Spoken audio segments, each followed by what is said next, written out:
Kenapa sih nenek suka minum susu Frisian Flag?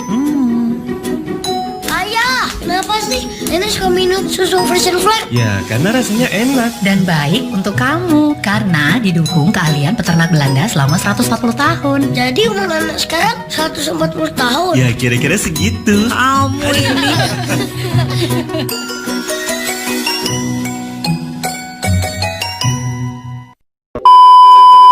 Hai semuanya, Assalamualaikum warahmatullahi wabarakatuh. Kenalin aku Restu Farnisa.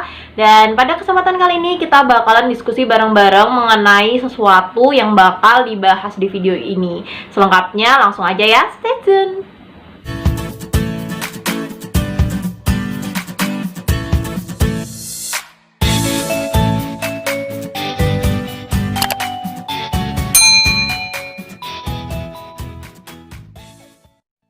Pada video ini saya akan membahas studi kasus mengenai pelanggaran etika bisnis.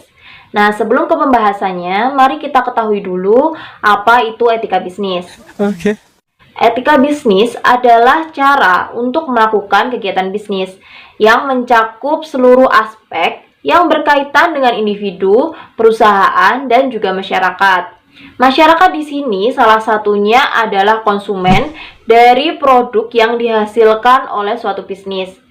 Pelaku bisnis memiliki kewajiban yang salah satunya adalah memberikan informasi yang benar, jelas, dan juga jujur mengenai kondisi dari jaminan barang ataupun jasa, serta memberi penjelasan penggunaan, perbaikan, dan juga pemeliharaannya. Nah, studi kasus yang mau kita angkat kali ini sempat menjadi polemik 2 tahun lalu, tepatnya di tahun 2018. Masyarakat diresahkan dengan tersebarnya kabar kalau iklan susu kental manis yang kita tonton selama ini ternyata mengandung kebohongan dan telah melakukan penipuan publik. Banyak pihak yang menganggap perusahaan telah melanggar etika pariwara. Bahkan yang paling ekstrim, ada pihak yang mengklaim susu kental manis ini tidak layak disebut sebagai produk susu dan harus dicabut izin edarnya. Produk susu kental manis selama ini kita anggap sebagai produk yang sehat, bergizi, manis, dan nikmat. Nah, stigma ini pun terbentuk sebagai akibat dari cara perusahaan mengkomunikasikan produk ke masyarakat melalui iklan yang ditayangkan selama bertahun-tahun. Di dalam iklan susu kental manis, sebagian besar mereka akan menampilkan suasana kehangatan keluarga di mana terdapat ayah yang ceria, ibu yang pintar, serta anak yang aktif dan juga berprestasi. Kandungan nutrisi nantinya akan ditampilkan seolah-olah memiliki hubungan sebab akibat dengan situasi keluarga yang ada di dalam iklan. Apa benar begitu? Memang susu kental manis mengandung mikronutrien tambahan yang baik bagi tubuh. Tapi rasa manis dan juga nikmat tercipta dari hampir 50% kandungannya adalah gula. Walaupun gula ini adalah komposisi utama, ia tidak pernah dinyatakan dalam iklan. Nah, Dr. Sungadi Santoso pun dalam channel YouTube-nya pernah membahas jumlah takaran gula yang boleh kita konsumsi setiap harinya, yaitu sekitar 36 gram per hari.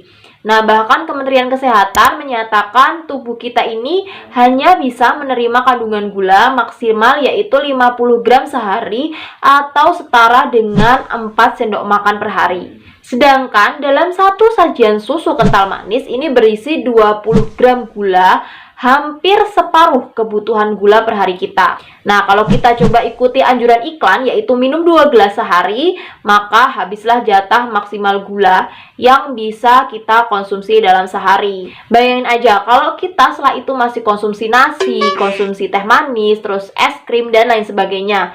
Wah, nggak kebayang deh gimana, pasti kayak obesitas, diabetes, dan penyakit lainnya itu pasti bakal bakal say hi sama kita gitu ya. Lalu terus selanjutnya gimana? Apakah ini benar-benar penipuan publik? Apa benar mereka ini benar-benar melakukan pelanggaran etika bisnis gitu? Mari kita dengerin juga dari sisi yang lainnya. Nah, saat masih panas kasus ini, perusahaan itu pun membuat klarifikasi bahwa meskipun demikian, ternyata susu kental manis ini tetaplah subkategori susu, dan pernyataan ini pun dikuatkan oleh BPOM. Jadi susu kental manis ini tetap aman dikonsumsi. Gula dengan kepekatan tertentu ini digunakan untuk proses pengawetan alami yang justru aman bagi tubuh dibandingkan menggunakan pengawet buatan. Asalkan dengan porsi yang tepat sesuai dengan takaran saji yang ditampilkan pada label kemasan. Nah, maka di sini konsumenlah yang dituntut harus cerdas dalam memperhatikan kandungan nutrisi pada kemasan produk. Lalu bagaimana dengan pernyataan-pernyataan di dalam iklan yang tidak sesuai dengan label kemasan? Maka merespon polemik ini, BPOM pun berusaha menyelesaikan dengan menerbitkan surat edaran yang berisi dilarang menampilkan anak-anak berusia di bawah 5 tahun dalam bentuk apapun. Kemudian yang kedua, dilarang menggunakan visualisasi bahwa produk susu kental manis ini setara dengan produk susu lainnya sebagai penambah atau pelengkap zat gizi. Nah, produk susu lainnya ini maksudnya yaitu seperti susu sapi, susu yang dipasteurisasi, susu yang disterilisasi, susu formula, dan susu pertumbuhan. Kemudian selanjutnya dilarang menggunakan visualisasi gambar susu cair dan juga susu dalam gelas serta disajikan dengan cara diseduh untuk dikonsumsi sebagai minuman. Kemudian yang keempat, khusus untuk iklan itu dilarang ditayangkan pada jam tayang acara anak-anak. Dan yang terakhir, produsen, importir, distributor produk susu kental manis ini harus menyesuaikan dengan surat edaran ini paling lama 6 bulan sejak ditetapkan. Nah, imbas yang paling terlihat dengan adanya atau dengan dikeluarkannya aturan ini adalah penghapusan label susu pada kemasan dan iklan baru yang lebih menampilkan penggunaan susu kental manis sebagai topping atau bahan pelengkap tambahan makanan. Nah, tapi persepsi konsumen yang udah tertanam apakah bisa diubah gitu aja? Selain penarikan iklan dan juga penghapusan label susu pada kemasan, apakah ada pertanggungjawaban lain dari perusahaan? Apakah mereka ini memperbaiki kesalahpahaman yang mereka buat selama puluhan tahun? Lalu apakah lembaga-lembaga terkait ini sudah berhasil mengedukasi konsumen secara masif sekuat dari pengaruh iklan-iklannya dulu? Nah, karena penasaran, saya pun coba tanya langsung ke masyarakat. Mungkin teman-teman penasaran juga. Disimak ya video berikut ini. A few moments later.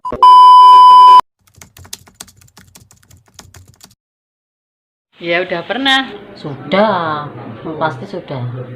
Pernah. Iya pernah. Suka. Pernah. Ya itu campur air panas terus diminum. Ya rata-rata kan buat diseduh diminum. Kadang-kadang buat roti, tapi sering-seringnya mah buat minum. Jadi minum. Saya takut di roti tawar dan kadang diminum langsung juga. Pakai gelas. Dan terus diminum. Ya diminum toh, Mbak.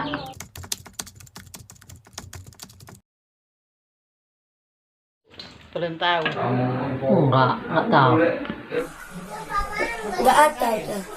Tahu nggak sebelumnya? Enggak tahu. Oh iya, nggak tahu malahan saya. Ada. Tahu?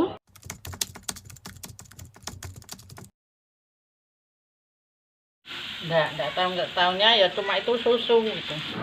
Itu juga. Tahunya ya malah bagusnya diseduh buat minuman. Ya iklannya juga seperti itu sih. Enggak tahu. Oh belum tahu saya Mbak. Oh jadi itu udah nggak boleh gitu ya secara resmi gitu. Tahu di atas roti tawar. Sudah tahu ya? Tetap aja dilakoni. Oke, setelah lihat video barusan, gimana menurut teman-teman semuanya? Nah, kalau aku sendiri nih ya, sebagai konsumen, jujur sebenarnya aku tuh kecewa banget. Kenapa? Karena aku jujur dari kecil itu selalu minum susu kental manis. Padahal sebenarnya aku tuh nggak suka.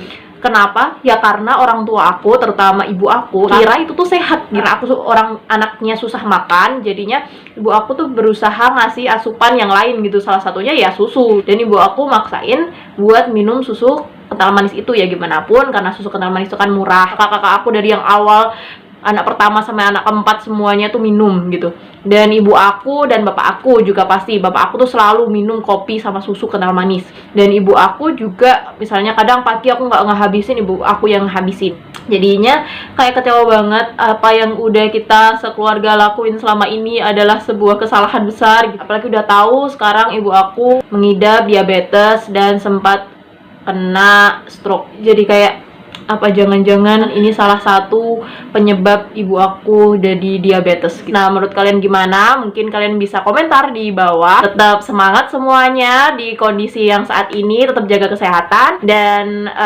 perhatiin benar-benar sebelum mengonsumsi sesuatu, perhatikan kemasan produknya. Jadi kita nggak akan lagi tertipu atau terperdaya dengan iklan-iklan yang menarik gitu ya. Mungkin sekian dulu video dari aku. Kurang lebihnya mohon maaf. Wassalamualaikum warahmatullahi wabarakatuh. Bye-bye.